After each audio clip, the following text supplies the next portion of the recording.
and gentlemen, this Gamer video has been confirmed. The resolution and frame rates for the next generation copies of Metal Gear Solid 5 Ground Zeroes.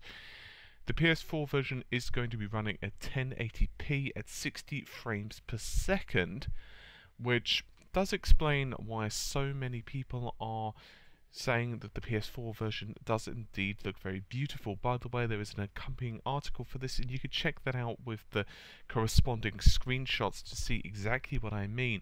And yes, it definitely does look better than the PS3. The PS3 version, just for the point of reference, is 720p at 30 FPS. So how does that stack up against Microsoft? Well, it pretty much, unfortunately, follows the same tradition as, say, Battlefield 4, amongst other games.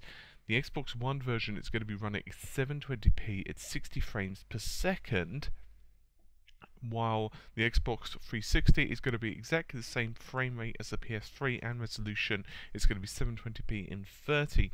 So in other words, there's definitely going to be some parity there with the previous generation, but the current generation, the Xbox One is definitely going to have a major disadvantage in terms of resolution. Fortunately, in terms of frame rate, it's going to be pretty damn consistent.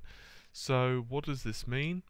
Well, no doubt within the next couple of days we're going to be hearing more from Konami and possibly from industry insiders. Right now, at the time I'm recording this, which is the 17th of February, there hasn't really been that much in terms of answer as to what Konami is saying about the Xbox One.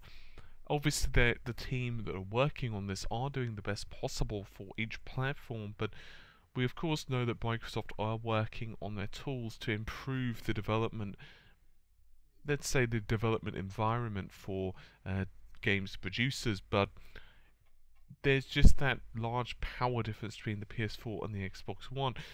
That's not to say the PS3 version and the Xbox 360 versions are ugly, by the way, in point of comparison.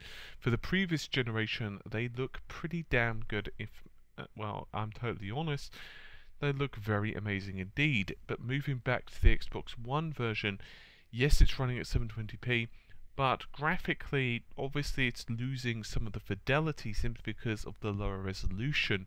But aside from that, it looks, as far as I can tell from the limited amount of screenshots and trailers and stuff that have been released, it looks pretty damn good. But obviously, for the Microsoft platform, we're just going to be seeing that lower resolution.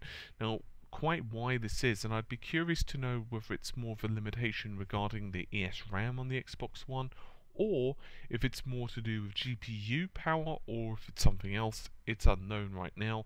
As far as I'm aware, Konami just haven't responded. Hopefully they will, though. Anyway, it's a bit of a shame the Xbox One version is falling behind. I was hoping it would be at least running in 900p, and I'm actually somewhat surprised they've managed to get it at 1080p and 60 for the PS4 in point of comparison. Normally, for example, you typically see 720p or a 900p, and generally it's not 720 versus 1080. So obviously there's definitely something very demanding on the game's engine. Anyway, as I said, right now I'm waiting for some information regarding maybe comments from the game's developers or some insider information. So until then, we can only really speculate. And really, it just goes further into what we've already discussed at length regarding the Xbox One's GPU, and so it doesn't really bear reiterating the same point over again. Anyway, I'm going to see you soon. Take care, and bye for now.